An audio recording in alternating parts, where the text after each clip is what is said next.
Voilà. Donc, nous allons travailler, nous allons élaborer le projet construction d'un centre spécialisé. Non, pardon, c'est le projet construction d'une maison.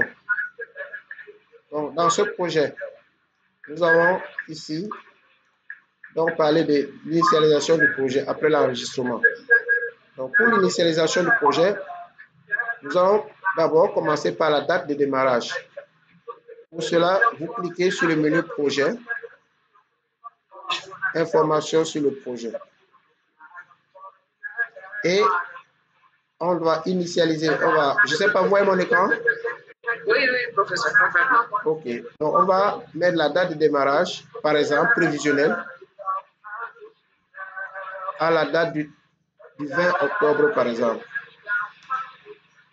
Donc, la date, on la prend au niveau de la liste déroulante. Le 20 octobre 2025, c'est un lundi. Et on fait OK. Projet. Oui. Information sur le projet.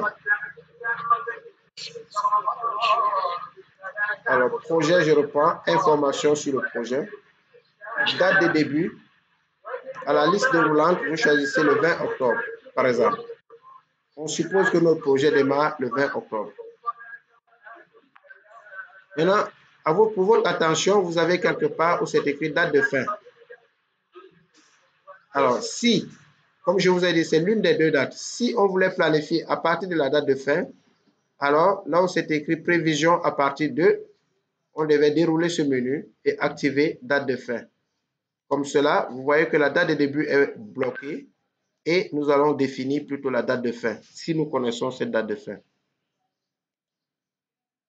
Donc, prévision à partir de vous permet de vous positionner soit dans la date de début, soit dans la date de fin. Donc, on fait une planification en fonction de l'une des deux dates et non les deux. C'est bon, vous me suivez? Et je fais OK. Donc là, je viens d'initialiser le projet à la date de démarrage du 20 octobre 2025.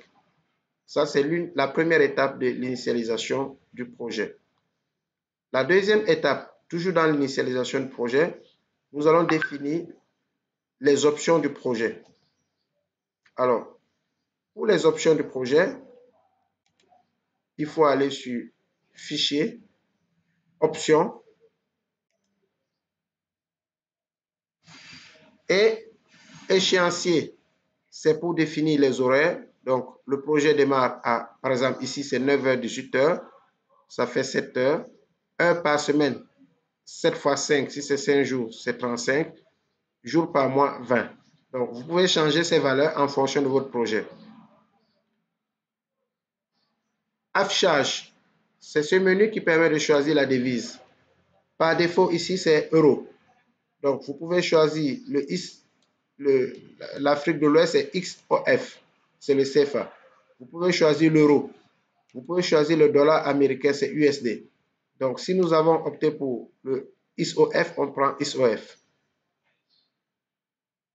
Enregistrer. Nous pouvons automatiser l'enregistrement toutes les 1 minute, par exemple. Et on va décocher la confirmation si elle est cochée. Alors, ici, dans l'échéancier, voilà les éléments à changer si possible et à adapter à votre projet. Voilà la partie option du projet. Donc, il y a l'onglet général qui est, on laisse les valeurs par défaut, l'objet affichage pour la devise, échéancier pour les différentes dates, les horaires, les jours de semaine.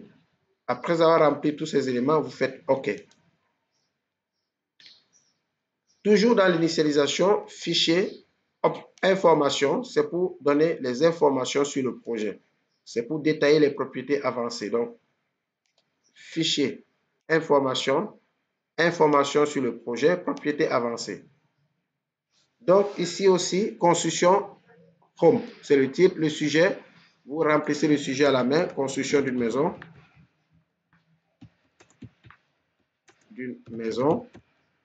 L'auteur, vous mettez votre nom. Responsable, par exemple, Madame Khadi Khan. La société, peut-être hôpital Limbourg. Donc, cette partie, il faut catégorie BTP, par exemple, bâtiment de travaux publics. Mots-clés, tout ce qui est comme mot réservé dans le projet. Ça peut être construction, ça peut être charpente, etc. Les mots qui pourront faire l'objet d'une recherche sur Internet. Commentaires, s'il y a des commentaires à faire. Répertoire web, c'est lorsque le projet est hébergé en ligne. Et vous mettez OK. Nous rentrons en arrière pour faire la dernière option, modifier les horaires de travail. Dans modifier les horaires de travail, vous avez semaine de travail et vous avez les exceptions. S'il y a un férié, par exemple, Noël 2025, je mets le nom du férié. La date de début, c'est décembre, le 25. La date de fin, c'est le 25. Donc là, je peux définir les différents fériés. Et s'il y a maintenant une exception, c'est-à-dire une semaine de travail, par exemple, je peux aller dans semaine de travail, détail, et je définis les jours de travail. Je mets OK, les différents jours, par exemple lundi, définir les horaires de travail. Par exemple, si on travaille du lundi au vendredi, et je définis ici les horaires de travail, par exemple de 8 h à 16 h. Là, je mets OK. Et enfin, OK. Donc, je viens de finir la partie initialisation du projet. Je vais enregistrer la vidéo et nous allons reprendre. Merci.